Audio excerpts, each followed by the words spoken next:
I've used a lot of meal services, but Hungry Root truly stands out because it's built around the way real families live and eat. They don't just send meal kits. They personalize your grocery cart and meal plan based on your preferences and dietary goals. All I had to do was take a short quiz, and right away, their smart cart technology started building a cart that fit how we eat. Now, each week feels easier, like someone else is doing the thinking for me. I've been focused on cleaner eating lately, and I love that Hungry Root keeps out over 200 additives, including things like high fructose corn syrup and artificial sweeteners. Their meats are hormone and antibiotic free, and the produce options include organic and non GMO picks. They also stock brands I already trust, like Oatly, Vital Farms, and Harmless Harvest. One of our favorite meals has been the teriyaki salmon with green beans, light, flavorful, and done in 12 minutes flat. Plus, I've noticed we waste less food, spend less time shopping, and even save money by skipping those impulse grocery buys. Take advantage of this exclusive offer. For a limited time, get 40% off your first box, plus get a free item in every box for life. Go to hungryroot.com/Dr. Meg and use code Dr. Meg. That's hungryroot.com/Dr. Meg, code Dr. Meg, to get 40% off your first box and a free item of your choice for life. hungryroot.com/Dr. Meg, code Dr. Meg. Did you know this staggering 95% of moms wrestle with the relentless burden of mom guilt? That's right. The overwhelming majority of women find themselves trapped in a cycle of self-doubt and judgment, experiencing this guilt on a daily basis or even multiple times a week. Well, stay tuned as we delve deep into the causes and consequences of this modern motherhood epidemic. And most importantly, discover the empowering solutions that will set you free. The single biggest driver of mom guilt was not ourselves, was not our spouse or our mother-in-law or any of that. It was social media. So not only, like you say, are we so hard on ourselves trying to be good at everything, we will scroll through Instagram and all of a sudden there's a mom sharing her perfect family and even the dog is smiling and they're all wearing matching clothes. And at home, half of your kids aren't wearing pants. Welcome to Parenting Great Kids, where we explore the art of raising exceptional children. I'm Dr. Meg Meeker, your host and dedicated pediatrician, bringing you over 3 decades of expertise. As a father-inclusive parenting advocate, my mission is to empower you with the tools and insights to cultivate greatness in your child. Today, we have an incredible guest joining us, Alli Worthington. Alli is an entrepreneur, author, and mother of 5 boys. She's conducted a national survey on motherhood and discovered that 95% of moms struggle with mom guilt, with more than half experiencing it daily or multiple times a week. Alli's latest book, Remaining You While Raising Them, The Secret Art of Confident Motherhood, provides empowering advice to help moms overcome guilt and find confidence in their parenting. Today, we'll delve into the brokenness of modern motherhood and how moms can prioritize their own well-being while raising their kids. Thanks so much for joining me, Alli. Thank you. It's great to be here. What a lovely intro. You know, I'm very intrigued because you did this national survey and you surveyed over 1,000 moms. And amazingly, well, I guess I shouldn't say amazingly because I'm one of those moms that feels guilty. 95% of women struggle with mom guilt. Why is this happening? Well, I think that as women, we care so much. I think that when our children are little babies, we do kind of control everything that happens to them. You know, you feel bad if you make one little mistake with a baby, right? And as our kids get older, sometimes we still feel like we can control every little thing. So if it rains outside, we feel guilty about it. You know, if your child's at school and they stub their toe, I can't believe I didn't prepare them to not stub their toe today. And I also think that there is almost an industry that keeps women feeling bad about themselves. When I did this survey, I asked women what book on motherhood they had ever read. Most could not give me a motherhood book. Most gave me parenting books. I heard great things about your books. I heard great things about Sissy Goss books. But in a lot of books, women wrote notes and said, "This is the book I read, and I felt worse after I read it than when I began, or I stopped reading it halfway through because it made me feel like a failure." So there's just been a lot of bad advice given to moms that have made them feel worse through the years. It's interesting, isn't it? And I noticed as speaking to dads, the exact same thing. When dads would often talk to me about being a father, they always started with, well, I know I'm probably not doing a very good job, but. And I think that mothers feel that sentiment too. I think as a mom, you're absolutely right. We feel responsible for everything. And no matter what goes on in the home or with our kids, it's our fault. I would teach my kids to ski, and if they fell, it's my fault. If it, and we sort of wear that. There might be something else going on. And I think we try so hard to be good at so many things, and we just can't quite grab onto all those things and be as good as we want to be. For instance, at our jobs, in our friendships, with our kids, with our homes. Did women talk about that at all in the survey? I'll tell you, I think that not only are we trying to be so good at everything, here's the surprising thing that I found out about mom guilt. The single biggest driver of mom guilt was not ourselves, was not our spouse or our mother-in-law or any of that. It was social media. So not only, like you say, are we so hard on ourselves trying to be good at everything, we will scroll through Instagram and all of a sudden there's a mom sharing her perfect family and even the dog is smiling and they're all wearing matching clothes. And, at home, half of your kids aren't wearing pants, or you have a teenager that's angry and the dog has thrown up on the carpet or whatever it is. So we're scrolling through and we see these images of perfection that we know are curated. We know everyone's sharing their highlights. We know how it works. But still, when we see it and we're living in our own real world, there's something that happens in the brain that goes, other women are getting it right and you're failing. It happens. And I think it's so much harder for moms today than it was 15 years ago or 20 years ago even. Confession here, I'm not on Instagram. I have a business account and I have people run it. But I got off of my personal Facebook a number of years ago because it did to me exactly what you're talking about. I was so tired of seeing all of my friends talk about how much weight they lost or how well their kids are doing or the college they got into.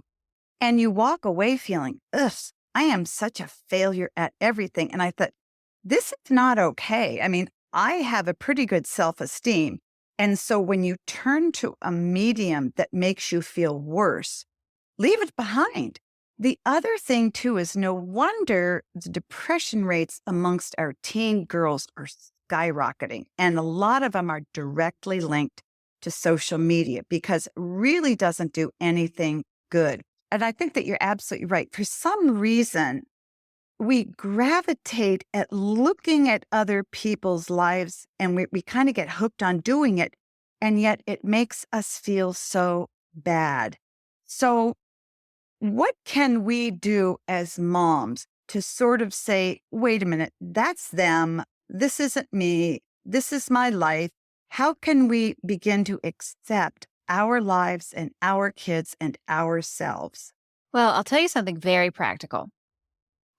If you don't want to give up social media, because especially Instagram is such a killer for our mental health. I mean, the research shows the more we're on it, the worse we feel when we're passively scrolling. You need to follow your friends, follow them. But if anyone triggers those feelings in you, just mute them so they don't show up in your feed. Every once in a while, go in, like all their stuff. So then you're being a good friend. But follow what's going to trigger joy. For me, I follow a lot of animal accounts. If there's anything with a sea otter, I'm in it.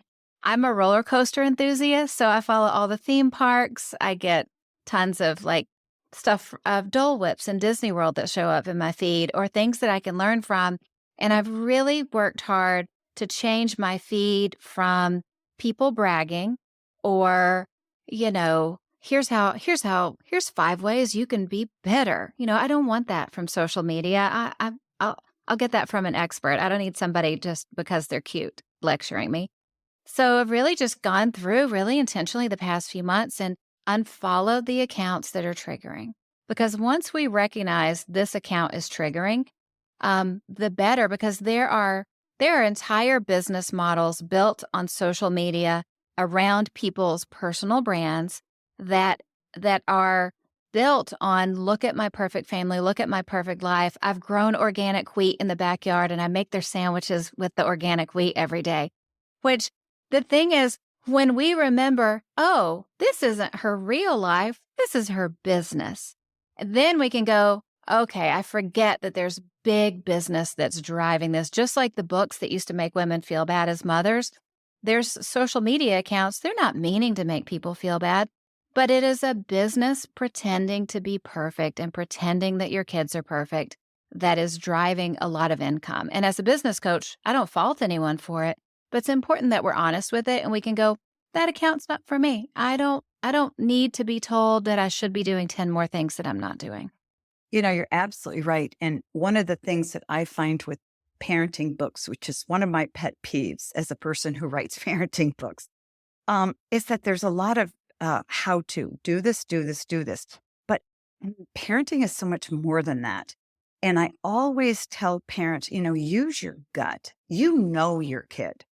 And many years ago, I learned that from an older, wiser physician, that if a mom comes in and says something's wrong with her kid, don't let her out of the room until you figure out what it is, because that mom knows. She has an internal gauge as to how well her kids are doing. And so I think a lot of times moms need to just trust themselves more and not be looking outward to find somebody who will tell them what to do.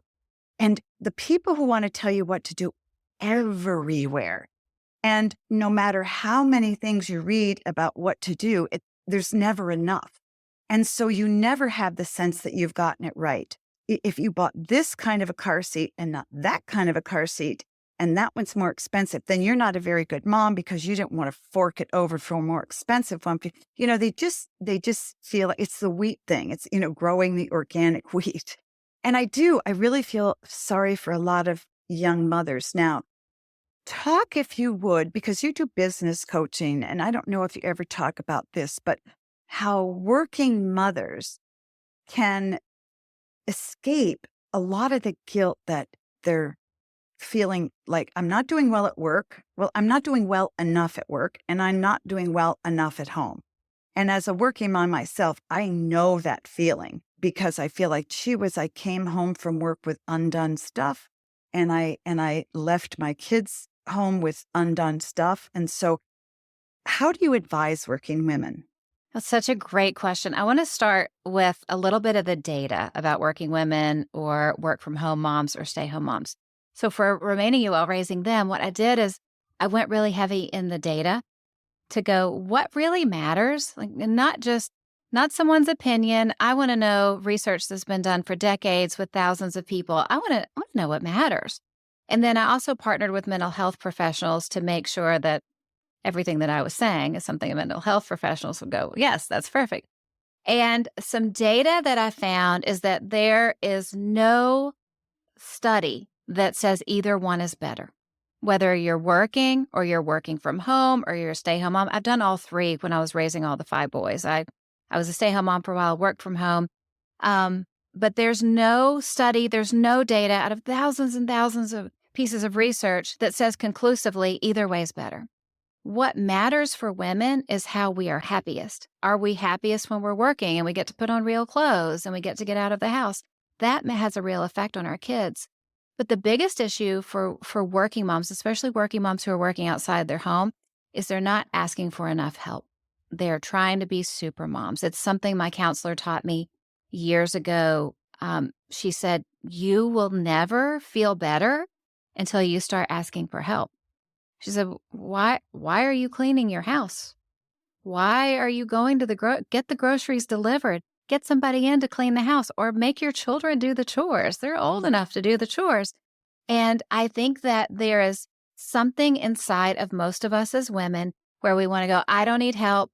If I ask for help, it's admitting weakness or admitting failure. And we tell ourselves, I should be able to do this.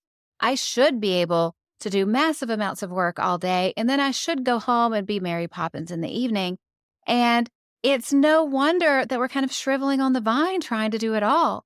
So it's just all of us getting together and having these conversations and going, it is good and smart. And the next logical step to take is to ask for help in whatever step that needs to be. But delegate more at work if you can. Set up some boundaries so you aren't taking on projects at work that you have to do on the weekends. At home, get those groceries delivered. I remember when my business got big enough, I hired a local teenage girl, and she would come in 3 afternoons a week.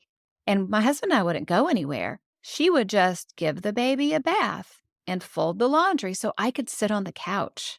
And I thought, I will pay somebody $7 an hour for 10 hours a week so I can sit on the couch with my husband and not have to go get snacks, right? So whatever it is that we need help with, in the book, I call it the power of the magic question, where we get in the habit of women of asking ourselves often, what do I need right now?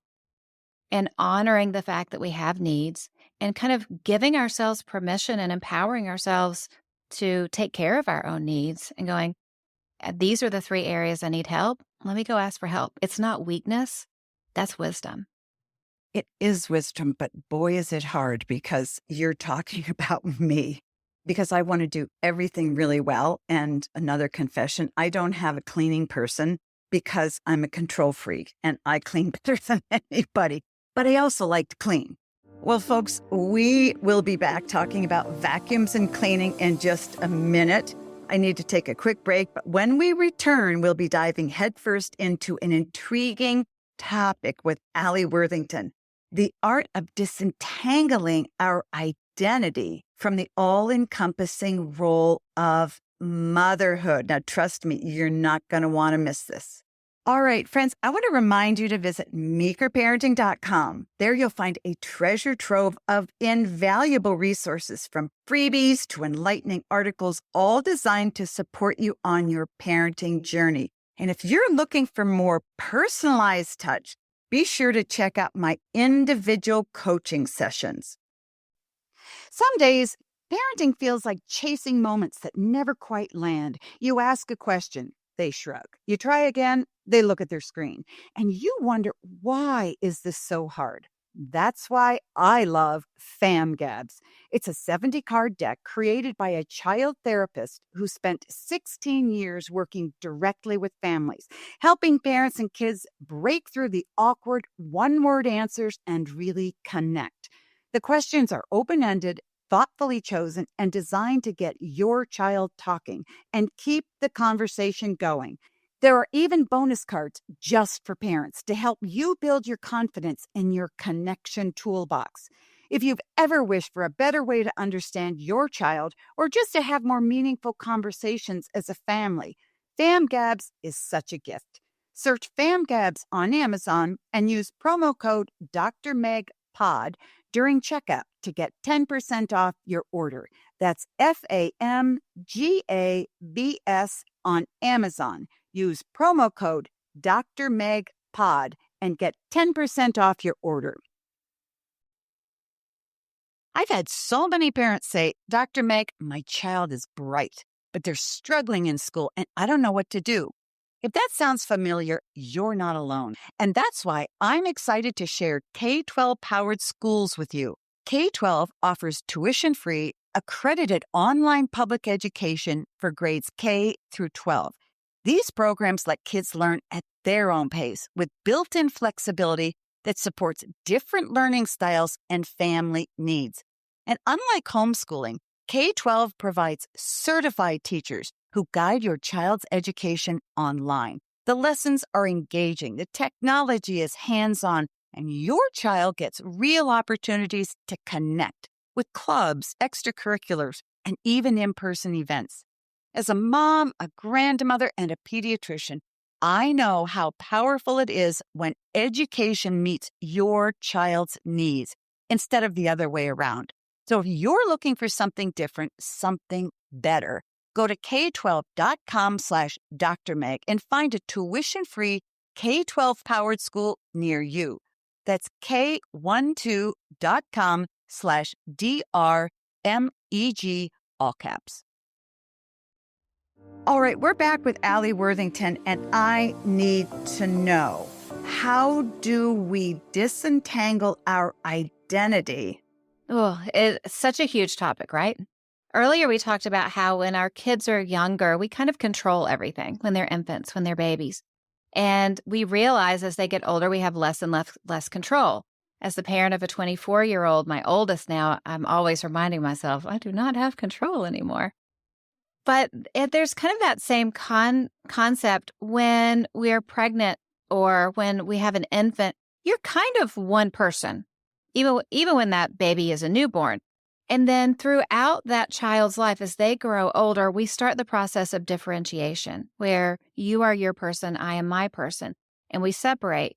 When we don't separate intentionally as moms and we stay a little bit emotionally enmeshed with our children, our identity gets wrapped up in our children. So as our kids get a little bit older, whether your child is 2 weeks old or 32, the process of going, you're you, I'm me, we're different people, and that's okay, is really important so we can continue to invest in ourselves and not stay overly focused on our kids.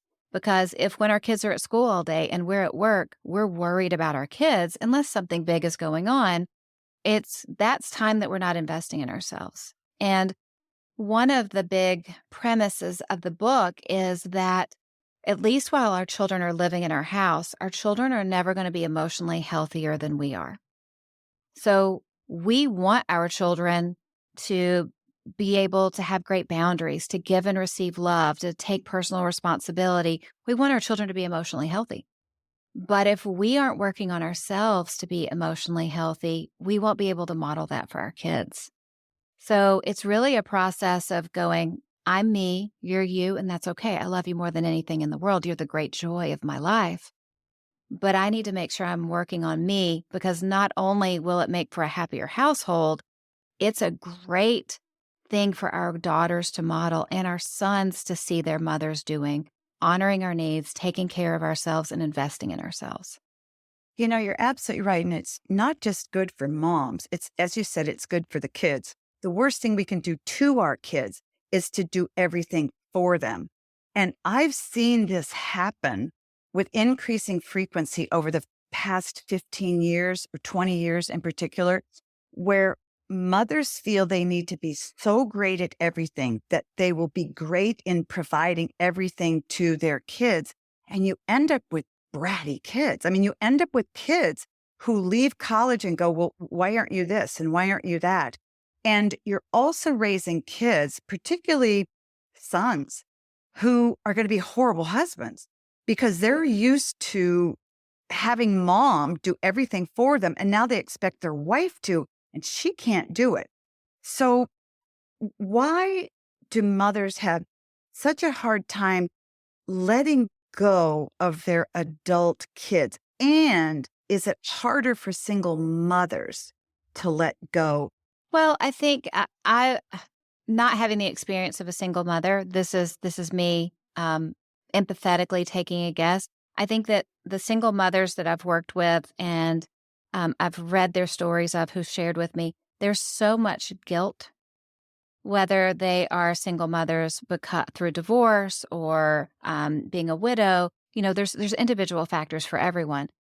But again, it's that thought of we aren't in control of the world.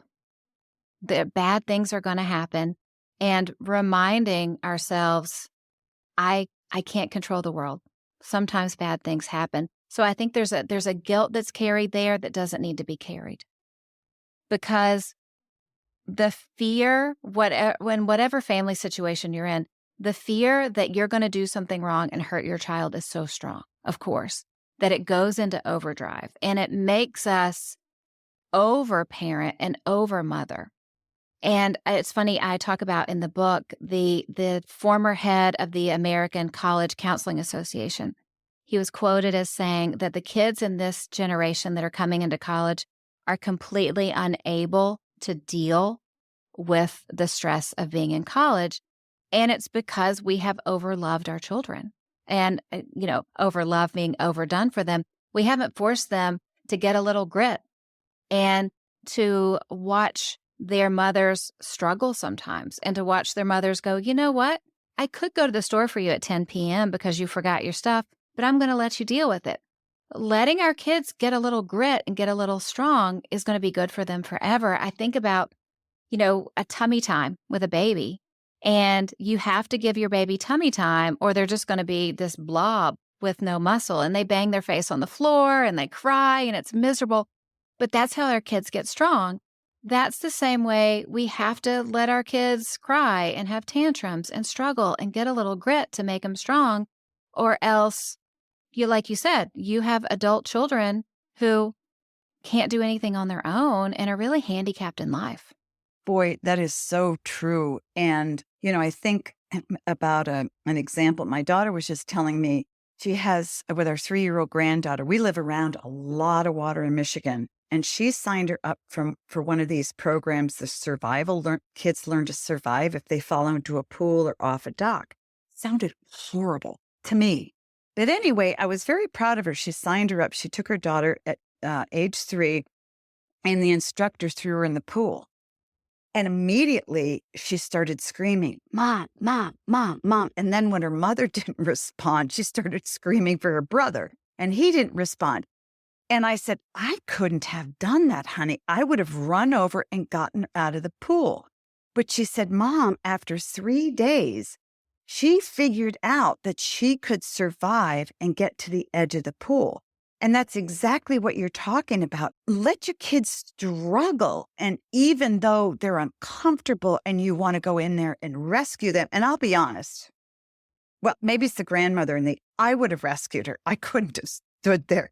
But my daughter's sort of gritty person and she's tough.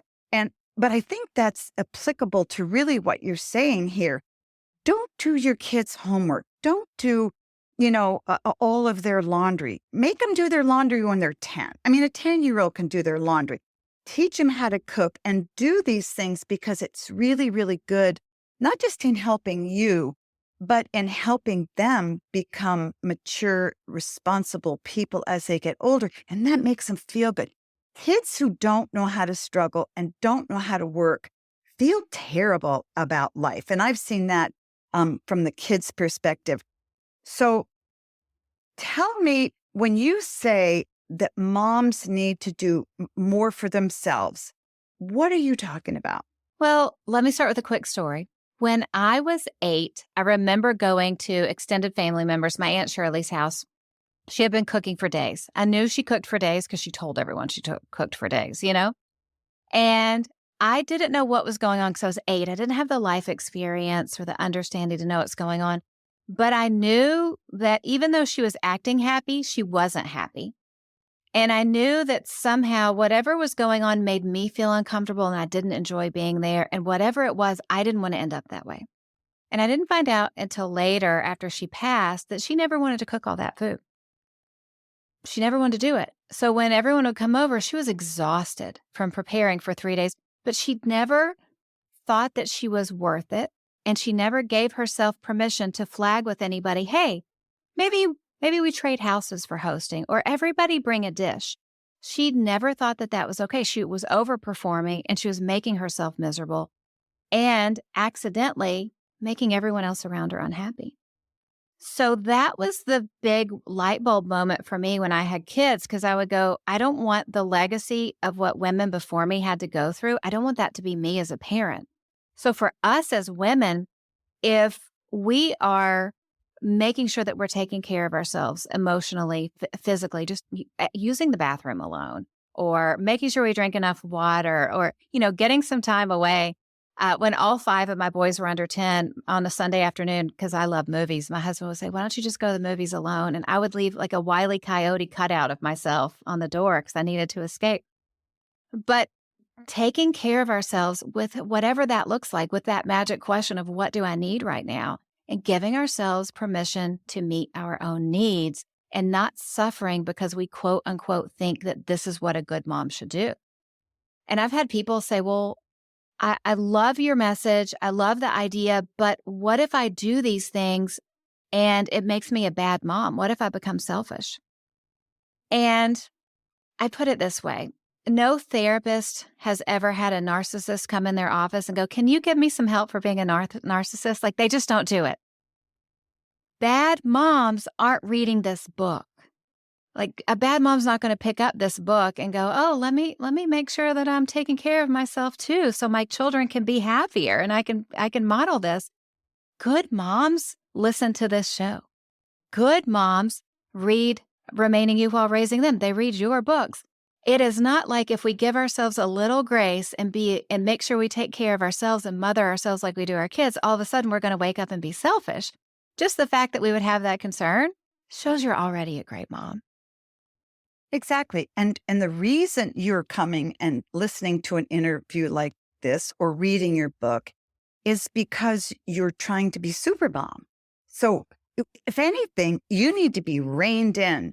And really, I hear you talking about boundaries. I can see moms thinking right now, okay, but there are a lot of things I like to do and there are a lot of things that I need to do for my kids. Where do I start? So if you could tell moms, particularly young moms, 3 things to get going in this direction where they're sort of peeling themselves off of their kids and letting their kids do more and giving themselves permission to just relax or go to the movies. 3 things that moms can do to get started down this path. Oh, so good. Number 1 is a mindset thing. We all want to be super mom, right? We all think if I could just do everything perfect, my kids would be better off. But here's what I think. I think super mom would be the worst mom ever. I'm a big fan of Wonder Woman as a moviegoer. She has great golden cuffs. She wakes up amazing. She never gets upset. She's perfect. I love her. But she would be a terrible mom because if she raised children, they would never see someone make mistakes and then have to repair the relationship. They would never see someone being afraid, but doing it anyway. They would never see people getting upset and then having, again, to repair relationships or losing their temper.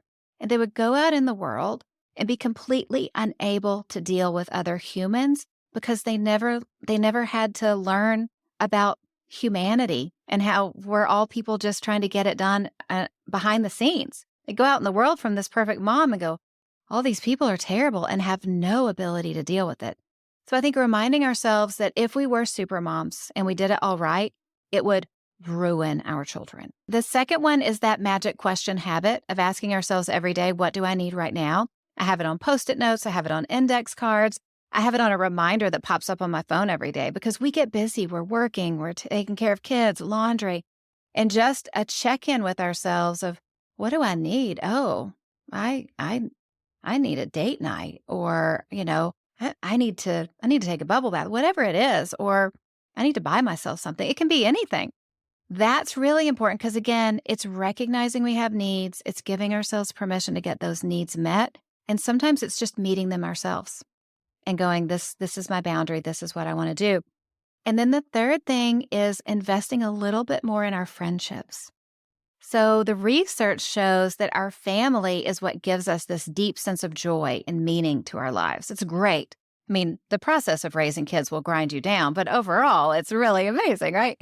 But it is our friendships with other women that make us the happiest. They are our happiest relationship because we choose our girlfriends just because we like them, not because we work with them or because we have to be nice to them because it's our third cousin.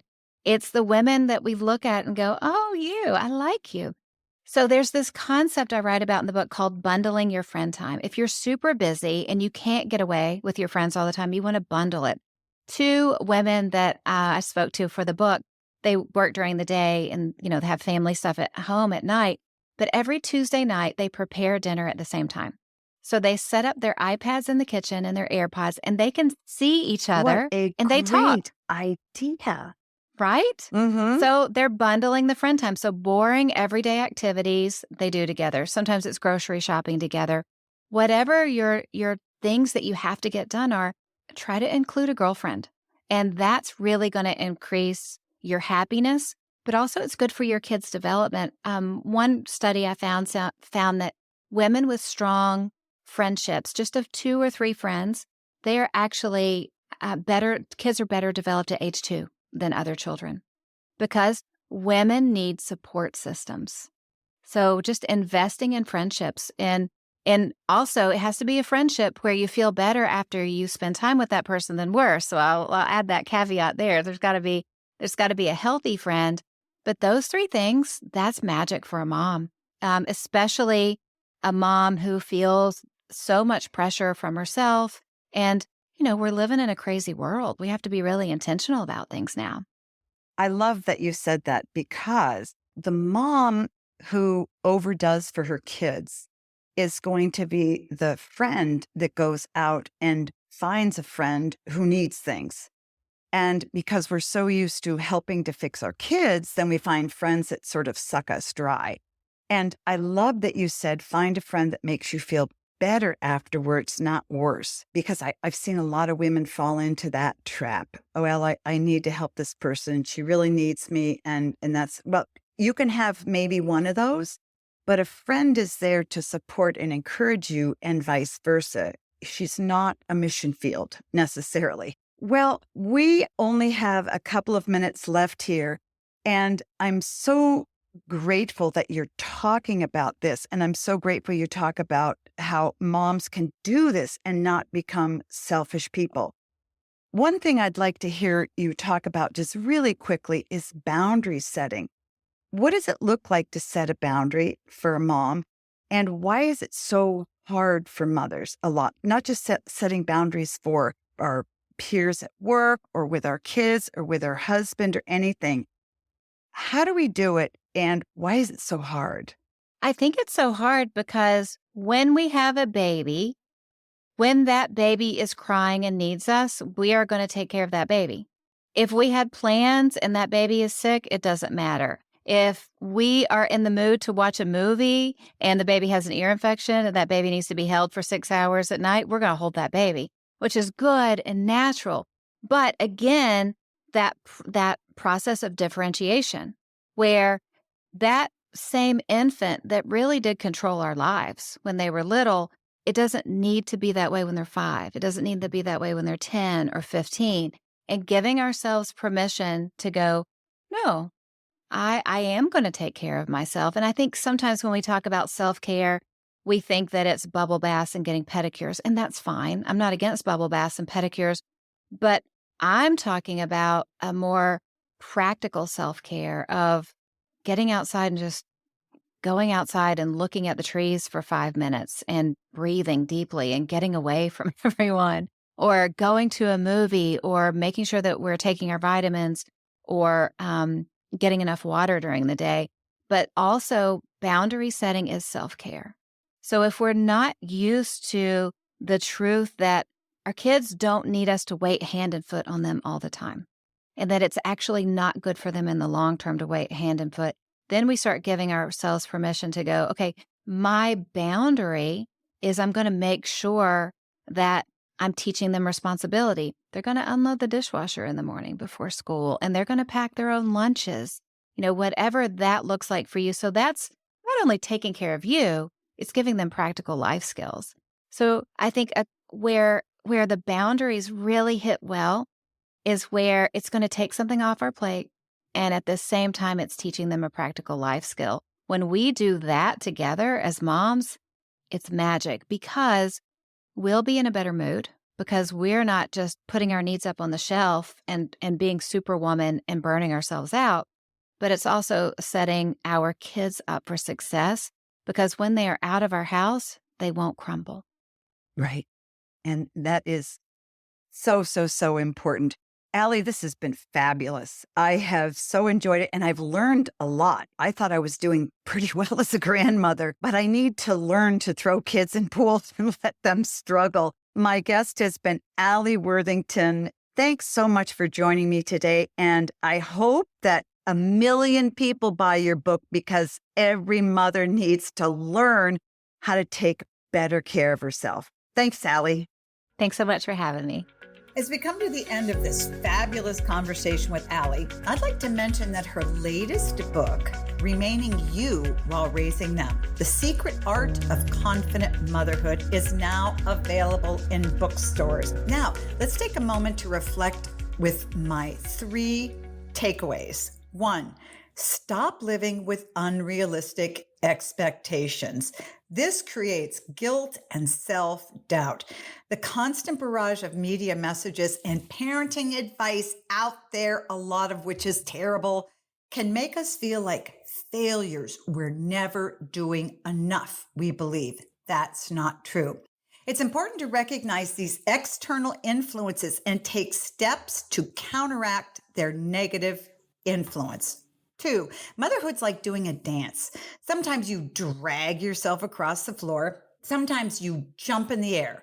Your child finally gets that A in algebra. Whether you're pursuing a career or working hard as a stay-at-home mom, there's no one-size-fits-all approach. What matters is figuring out what gives you peace and joy. Mine is reading alone. Often we have to find moments of joy or rest in our days. Reading in the car while waiting for your kids to get out of school, offering to swap babysitting with a friend. Find one thing that brings you joy and try to do it for at least 30 minutes a week or even 10 minutes a day. And whenever you're really struggling with, say, depression, anxiety, or fear, call a friend that you trust. Spill your feelings. Good friends want to help out.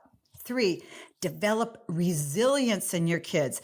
Overprotecting our kids and doing everything for them creates kids who don't know how to do anything. When we don't allow kids to do things or struggle on their own, we hinder their growth and independence. By encouraging age-appropriate responsibilities and problem solvings, we empower our kids to develop necessary life skills and become self-sufficient. So the next time your child struggles, give them a chance to work it out. Well, friends, that's it for today. Please remember to share the podcast with a friend or a family member and subscribe so that you get updates every time we post new content. And if you haven't visited meekerparenting.com lately, you need to. We have new courses and other resources I have prepared for all parents. And I'm thrilled to announce that I'm just beginning online coaching sessions with dads. So if you need a dad who needs encouragement, a little bit of help, go to meekerparenting.com and sign him up. And always remember, friends, great kids are raised, not born.